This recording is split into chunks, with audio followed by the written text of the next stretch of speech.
Hey guys, welcome back to another tier list episode. Today we're talking about hamstrings. If you've had trouble growing your hamstrings, make sure to stay watching because the best exercises may not be the ones that you expect.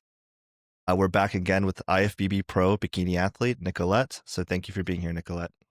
Hi, guys. I'm excited to be back and dive into all things hamstrings today. It's going to be fun. So quickly going over the tiers again and our criteria, we have the top tier as hamstring royalty, the next one as leg curtains. So hamstring royalty is going to be pretty much every circumstance. You should definitely do this exercise. There's not much drawback at all. Leg curtains, amazing exercises, but maybe there's a limitation or two that's keeping it from being in that top tier. Visible ties. So that's going to be exercises that might be okay in some circumstances, but there are probably better options out there, like the ones that we rank above them. And then smooth legs. So these exercises are maybe they have some uses sometimes, but it's probably not going to be better than any of these ones above them. And you should probably choose one of the ones above them as well. So these are the 4 tiers, and the criteria we're thinking about when we rank these exercises is the safety of each movement. So how safe is it? How high is the risk of injury? How effective is it in targeting the hamstrings? And then how easy is it to actually execute and perform properly?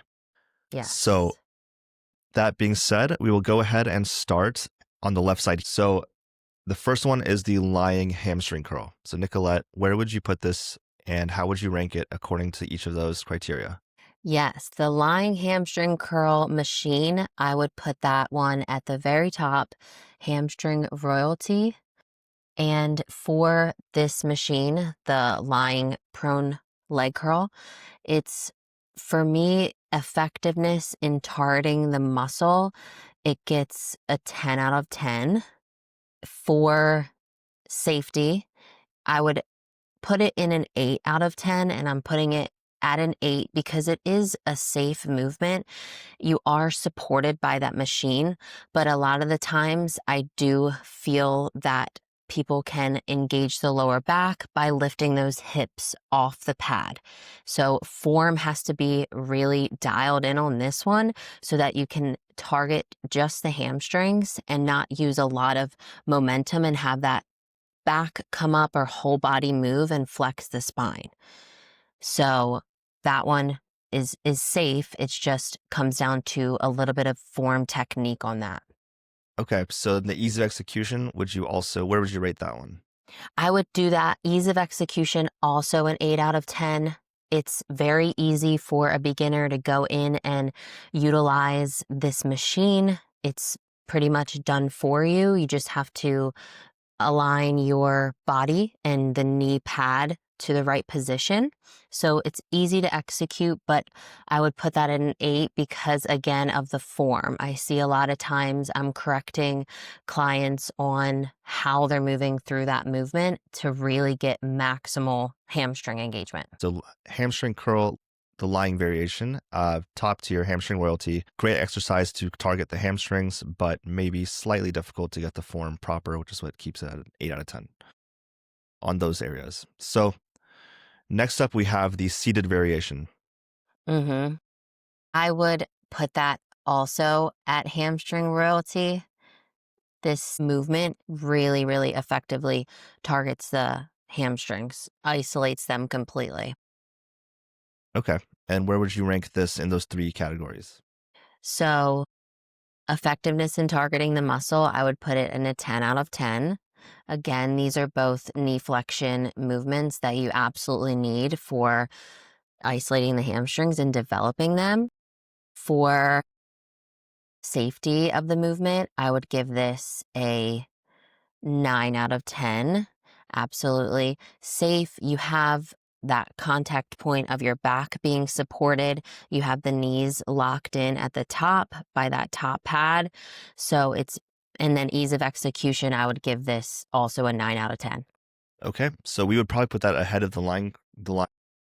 Yes, I would put it ahead of the lying one just in regard of the form, being able to easily get that form down just a little bit more than the lying hamstring curl because of the back support. Yeah, makes sense. So now let's go to the last variation of it, which is the kneeling version. So can you Mhm. explain what machine that looks like? The kneeling hamstring curl is also called the standing hamstring curl machine. I've seen it performed in both variations. So where you're standing and your non-working leg is pressed against the pad, or Mhm. that your leg is supported by you're kneeling on that pad on the non-working leg.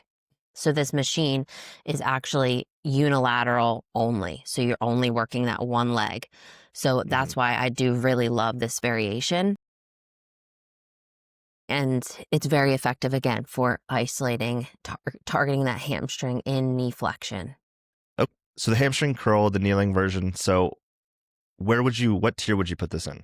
I would put that one right below the other hamstring curl variations in the leg Leg curtains. curtains. Okay. Yes. Yes. I And how do would you rank it? really love this one. For safety, I would rank it an 8 out of 10. It is pretty safely executed. You're stabilized on the machine. But again, I would tie it back to form over everything. For ease of execution, I would rank it a 8 out of 10 as well. Very simple to get into the machine, get set up, and perform that knee flexion curl. And then for effectiveness, I would also rank it an 8 out of 10. Again, an amazing knee flexion that targets the hamstrings in true isolation. I do I'm putting it one below.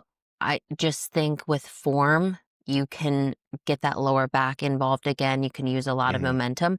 And with this machine, one, not all of them are made the same. So I prefer some over others. And then not every gym has this. So I know if you're out there and you're a beginner and you go into the gym, you can get on a seated hamstring curl machine and a lying hamstring curl. You're not always going to have access to a knee or standing single leg hamstring curl. And that's why I program a lot of the times I do a lying hamstring curl and program it in the unilateral version. I really, really like that one. Okay, no, that makes a lot of sense, and I Mm-hmm. totally agree too. I do prefer these two over this Mm-hmm. slightly, and I think that's a really good point about the accessibility because yeah, not every gym has that standing hamstring curl, but every single gym will have these two machines, Absolutely. and you can yeah, like you said, you can still do the lying one unilaterally and the seated one unilaterally too if you really Mm-hmm. wanted to. Mm-hmm. Okay, great. Then we can move on to the next one, which is the glute ham developer. Okay.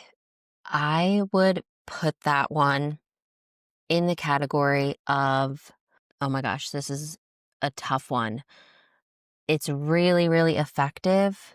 The Hmm. only caveat I have to it is not having access to the machine and also form. I see so much this is hard to execute. It's basically you're doing that Nordic hamstring curl on the Hmm. machine. So you're completely neutral and then you're just allowing your knees to completely flex and then come back up with your body weight.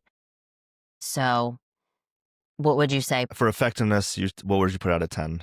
Effectiveness out of 10, I would put it at a 9 out of 10 for effectiveness in developing the hamstrings in Okay. a true knee flexion. So then if we go through the other two, so I think this is where we'll probably see some limitations. So Yes, where we yeah, see that's the why execution. So how easy is it to execute? it's pretty tough to execute. It's so ease of execution, we would rank that lower because it is a tough movement to execute properly. I would put Hmm. it at a 5 or 6 out of 10. Yeah. 5 or 6? We'll do 5. 5. Okay. And then last one. So the safety of it. How easy is it to get injured on this exercise? Mm, that would be a 6 out of 10. You can easily put too much tension on the knees, the low back, if you're not executing it really, really properly. And I'm correcting this one that I have my clients do all the time, making sure Hmm. it's done really, really well.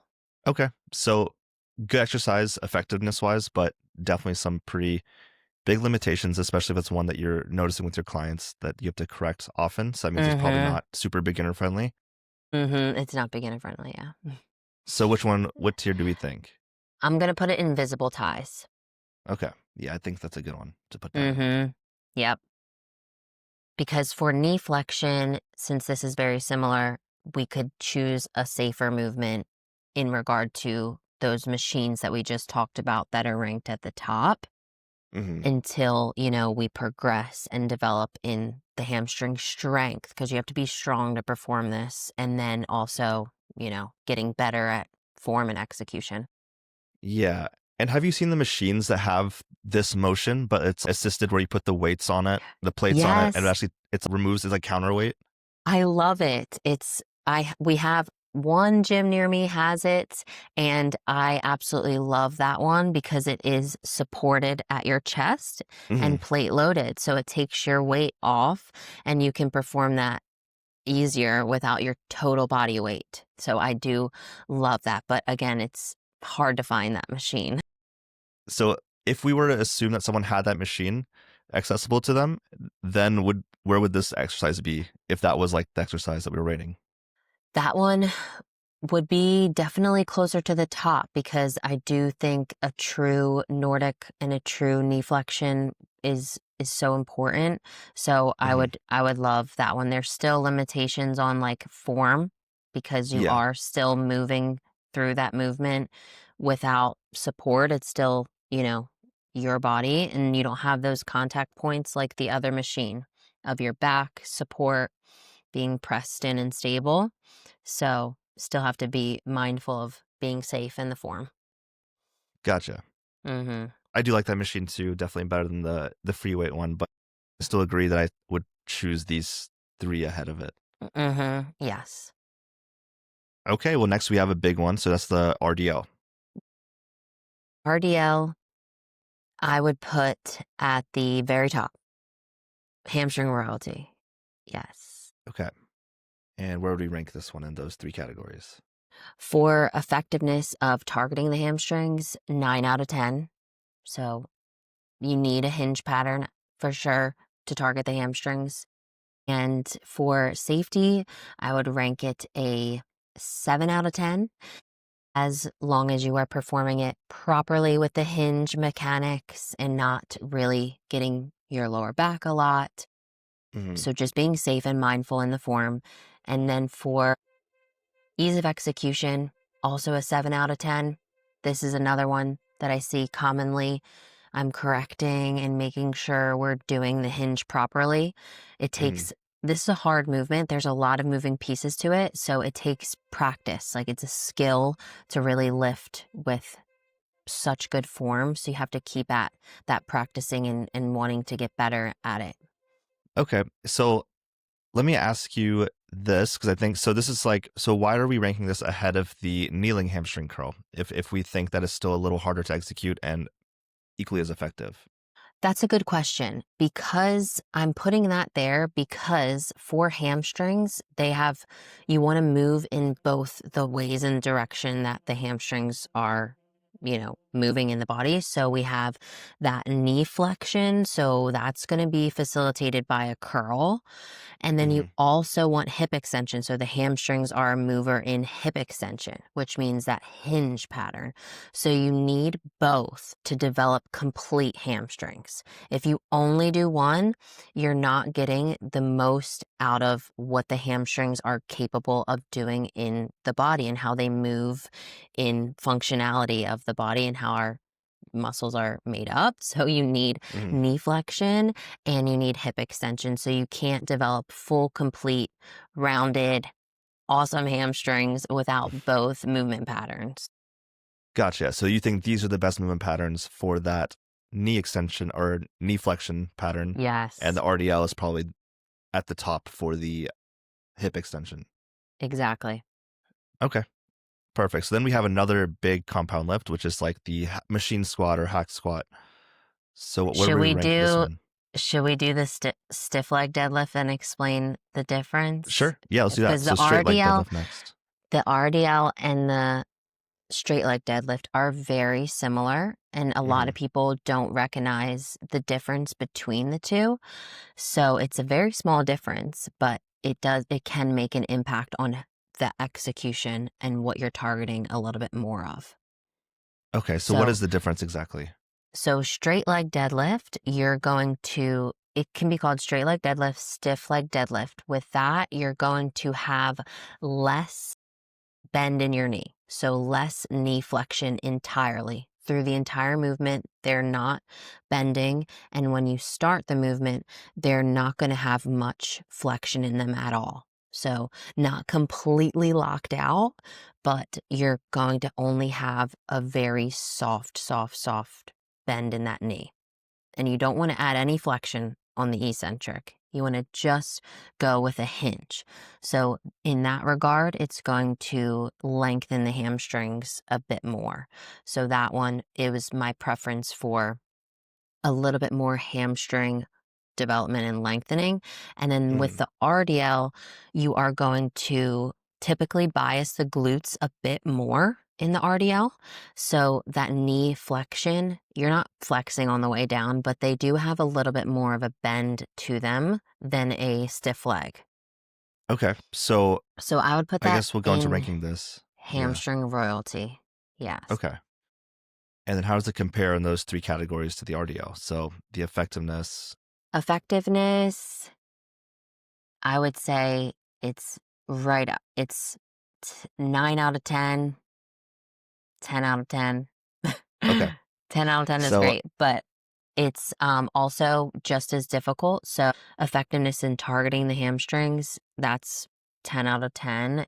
mhm. In the safety, again, it's going to be a 7 out of 10 because, again, proper hinge pattern and form and ease of execution, also a 6 out of 10 because it's a difficult movement, difficult compound movement to get down really properly with the form. So do you think it's a little harder to execute in the RDL or easier?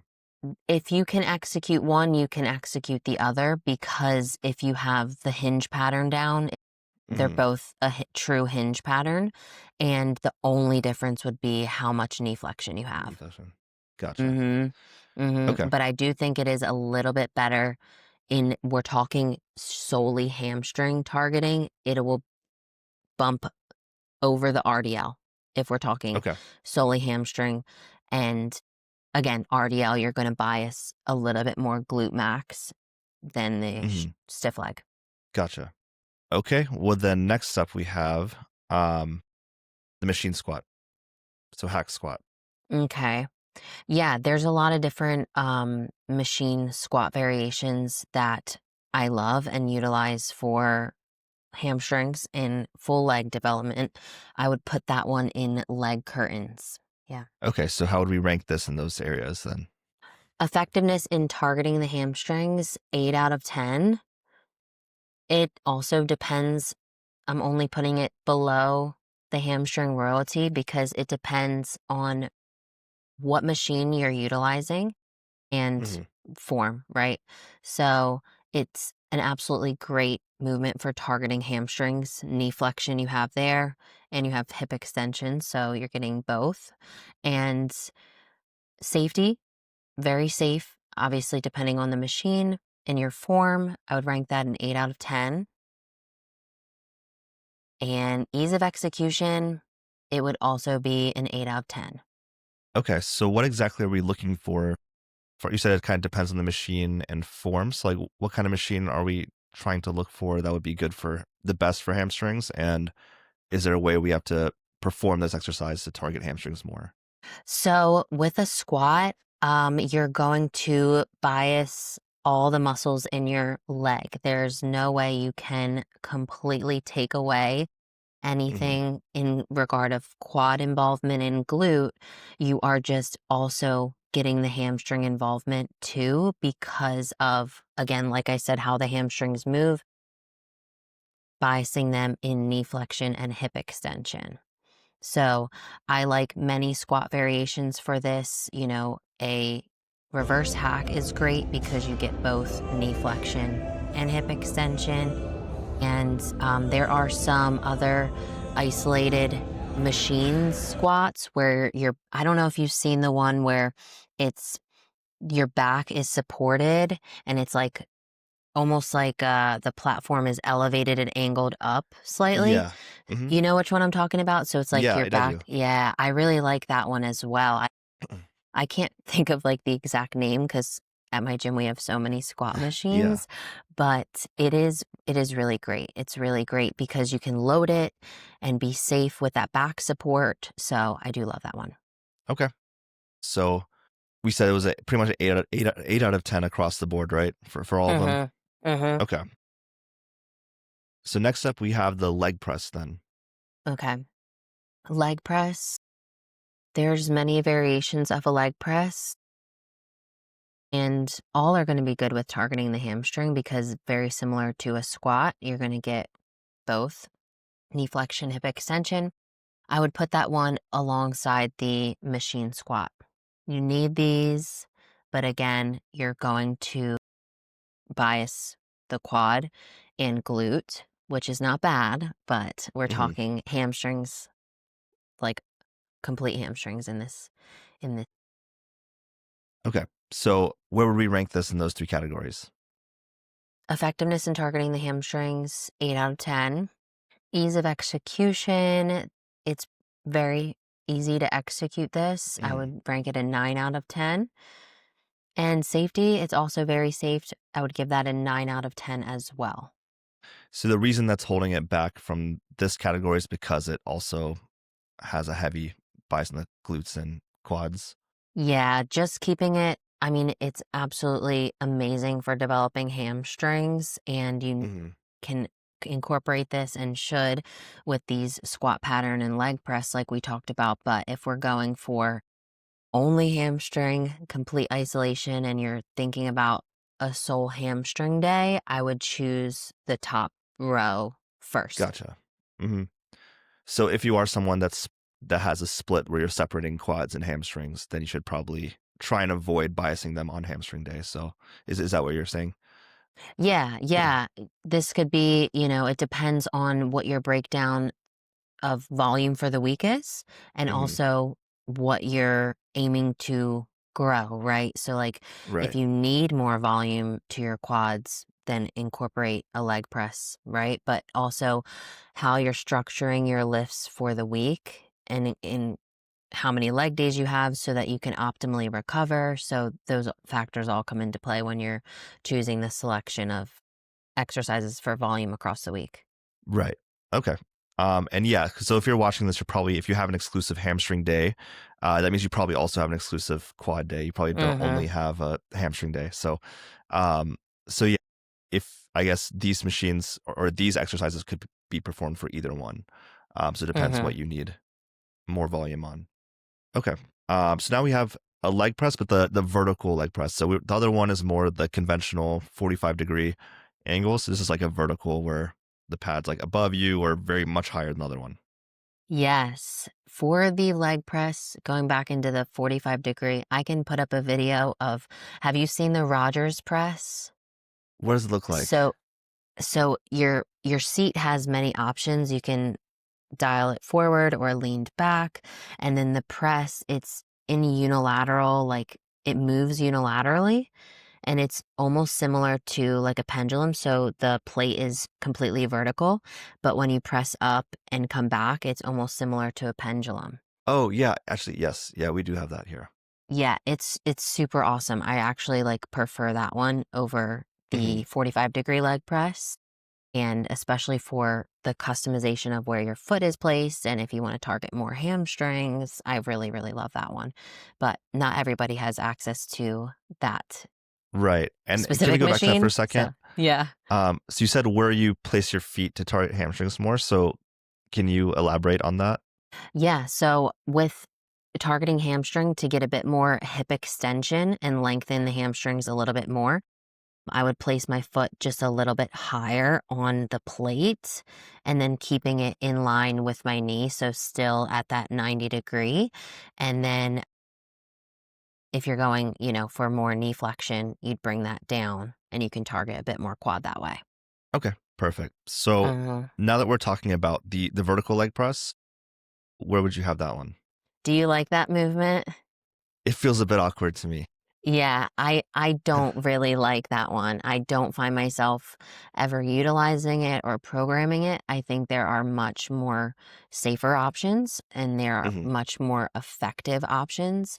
I rarely program that one or perform it myself. Okay, so where would we put it? And then how would we rank it in those categories? I would put it in the bottom. Smooth leg. Okay. Mhm. Again, it's not ineffective or bad. I just do think there are better options. Like the leg press I just discussed, Hmm.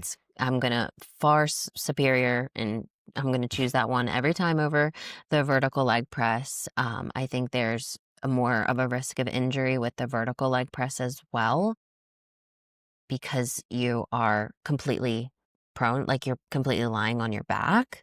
So I Hmm. see a lot of times when you have that load coming down, you get that rounding of the back that a lot of Yeah. people do. So yeah, I would say safety, 5 out of 10, ease of execution, 6 out of 10. You can get Hmm. in it, set it up, but form with that is a little bit more difficult than a traditional leg press. And effectiveness in targeting the hamstrings, 7 out of 10. Okay. So still not a horrible exercise if you choose to do No. it, but these are definitely better alternatives. Mm-hmm. Absolutely. Okay. And then do you think, I guess, is mobility a larger factor to like not round your back, or is it inevitable to round your back there? Because I feel like I always do. That's why I don't do it. Yeah, and that's not really good for the spine, especially when you're laying flat on your back Hmm. and you have the weight is coming down. So you have more force down that you can compress the spine that way versus the vertical leg press and like a 45-degree. The load Hmm. placement is different. So there's so much more of a risk of engaging the lower back in a negative way. So I do think mobility plays a huge role too, because a lot of times, you don't have that lengthening and flexibility in the hamstring to Hmm. get down in that flexion that much without incorporating the spine and the lower back. And even without mobility too, it's just important, like the form wise, like people I see tending to reach for range of motion and thinking that's going to provide a better result because they're getting more range of motion on a leg press or something else, but it's actually compromising the back or something else when you're Hmm. getting that range of motion that's not within the movement we're targeting. Yeah, no, that makes sense. So yeah, so we would probably always try and do the 45-degree over that one Yes. Yeah. in Yeah. almost all cases. Hmm. Okay. Yeah. So next up we have good mornings. Oh yeah, this is a good movement. I like this. And I I don't like it. I don't prefer it over an RDL. Basically what a Hmm. good morning is for people who are wondering or don't know, it think of it as the easiest way to explain it is an RDL, but it's backloaded. Instead of the load being in front of you and down, you're actually going to backload, whether it's a bar, a Smith machine, a machine. I see people on the hack squat going into a good morning. Hmm. So that is the difference. I would prefer a true RDL over a good morning, though, or stiff leg Okay. deadlift. Hmm. So what tier would we put this one in? I'm thinking I would put it visible. Okay. And then how would we rank this one in those three categories? Effectiveness in targeting the hamstrings. Again, it is good. It's going to be that hip extension, and I would rate that in 8 out of 10, 7 out of 10, going back Okay. and forth. The safety, I would rank that a bit lower. I would rank that Hmm. a 5 out of 10. Okay. And the ease of execution, I would also rank that a 5 out of 10. Yeah, I agree. That's why I don't do that at all, because I almost always, maybe I just don't execute it properly, but I almost always feel it way too much in my lower back. Exactly. Exactly. I find that so much. It's so much easier to engage your lower back on this with the load being backloaded versus an RDL. So I always see that it's hard to execute and keep it completely out of the lower back. So we can perform that hinge pattern in an RDL, and that's our that's our movement in there. You'd never do both in a Hmm. session. So I would always choose an RDL or stiff leg deadlift. Yeah, I think that's a really good rationale for it. So yeah, it's not a bad exercise in targeting the hamstrings, but because of those limitations on and extra strain on your lower back, we would pretty much always pick one of these two over that. Okay, so we have one final exercise, and this is the conventional deadlift. Okay, conventional deadlift, it is very effective. I would put it in the leg curtains. Yes. Okay, so what is holding him back?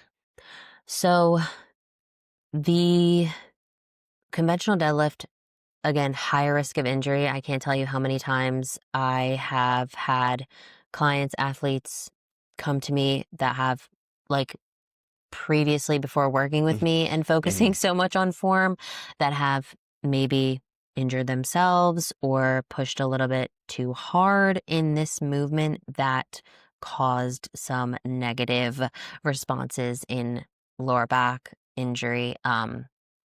There has been, people that I've spoken to that go to the gym that have long-term repercussions of conventional deadlifting, whether that be like discs or things like that. So I do think it has a place, but I don't think I would really choose that over any of the ones I have at the top. Okay, so if we go through those three categories, where would we put it on effectiveness? Effectiveness, it would be a 7 out of 10.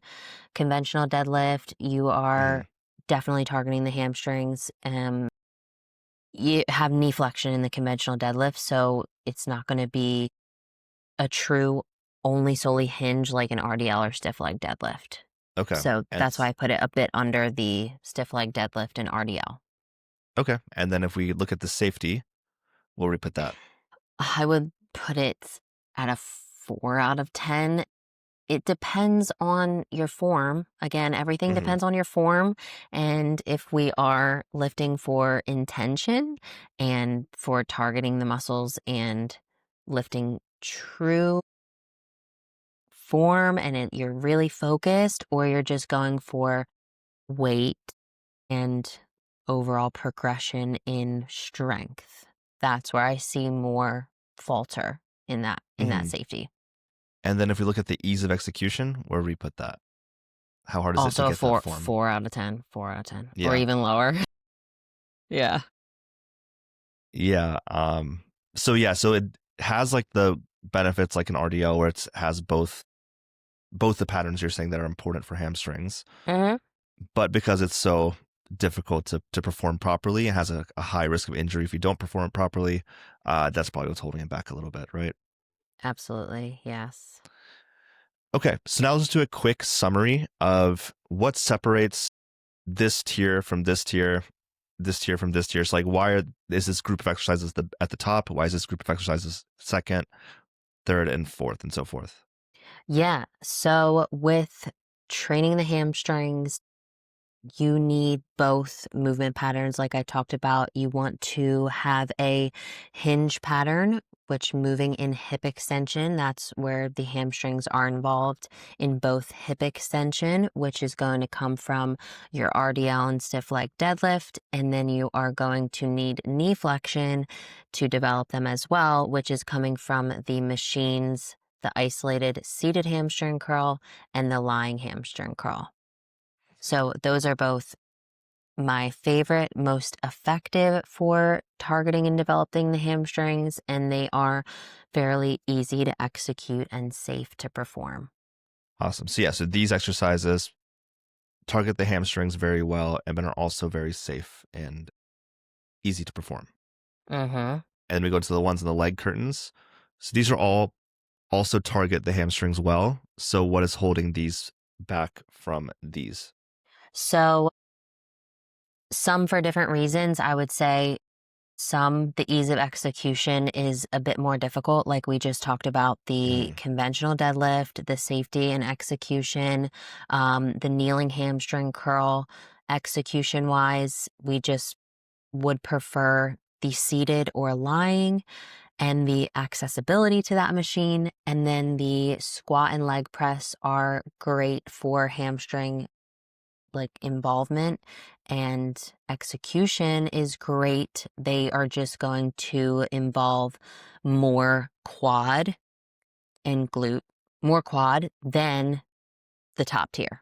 okay. So yeah, so maybe not isolating as much as the top Right. tier. Small limitations like ease of execution, things like that. Okay. Mm-hmm. And then we go to the visible ties. So why are these? So that means these are decent exercises, but we would usually pick one of these above it. So what are holding these back? Yeah, so the GHD machine, that would be held back by accessibility to that machine. So that's a knee flexion that you can perform what machines we put in the top tier if you don't have that one.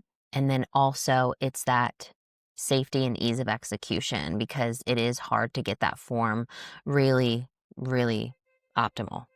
Good mornings, again, great movement still, and it would just be how much it's involving the lower back, how much you're loading the spine, where you can just substitute that for an RDL and not get that involvement as much.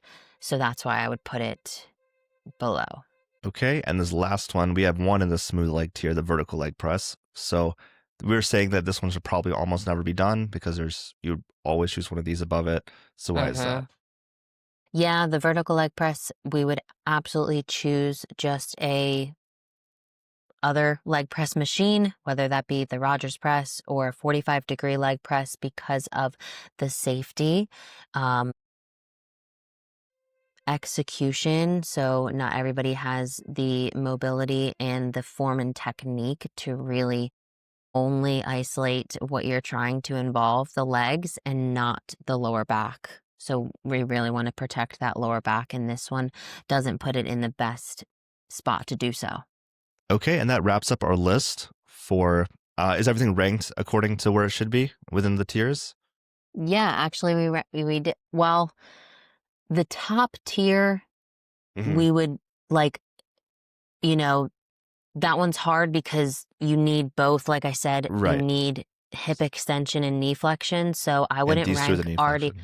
Yes, I wouldn't rank like one over the other. Hmm. They're going to be both utilized, but I would say what we have in regard of machine, the seated over the line, and the straight leg over the RDL, and then Gotcha. everything else. Okay. So that concludes our tier list for Hamstring Day. If you want to find Nicolette for her posing or coaching or anything else, you can find her on Proseek. If you're in the South Jersey area, you can actually meet up with her in person and go through a workout with her or a posing session. But even if not, there are a lot of ways to get in touch with her on Proseek, whether it's through a virtual consultation, a virtual posing session. There's a button on her profile where you can literally just upload a video of your exercise or how you execute something and have her review it and get back to you, whether it's with a voice message or video message, whichever one you prefer. Nicolette, is that everything that you offer in ProSeek, or is there anything else? Yes, so I have competition coaching, lifestyle coaching, so you can get a consult with me. We can go over what that looks like if you're trying to step on stage for the first time or you're seasoned. I would love to just meet you and chat. And then, yes, posing sessions along with training sessions, both virtual and in person if you're local. And you can, amazing feature, which I utilize for my clients and even people who are not my clients and are going into the gym.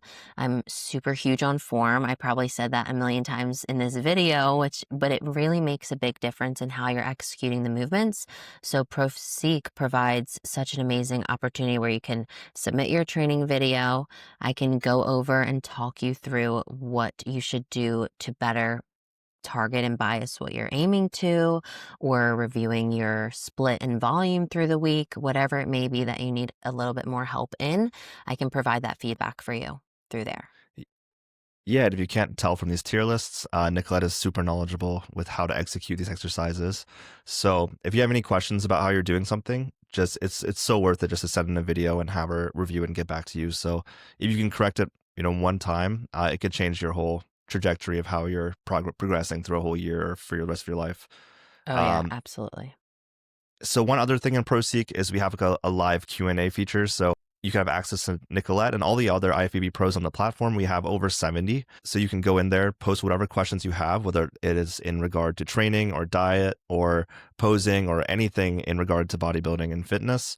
And you'll have access to all the pros on the platform, which will go in there and answer those questions. So go on to Proseek, create a free account, subscribe to the Q&A. It's only $5 a month. And which is a phenomenal value for that service. And you can Yeah. actually get a 10% discount if you use Nicolette's code. Yeah. My code is Nicolette. So you can, when you register, use that for 10% off. And it's such an amazing feature to have knowledgeable professionals that are, a lot of coaches on there. So you're not scouring the internet and just wondering, is this right or what you're asking for? You're getting that quality feedback from people who have been through it, are knowledgeable and really care about your results. So it's such an amazing opportunity to get to ask and be involved in that community as well. Perfect. Well, I think that wraps it up for today. So thanks for coming on, Nicolette, and we will come on again next week. Yeah, thank you so much for having me. I'm excited for the next one.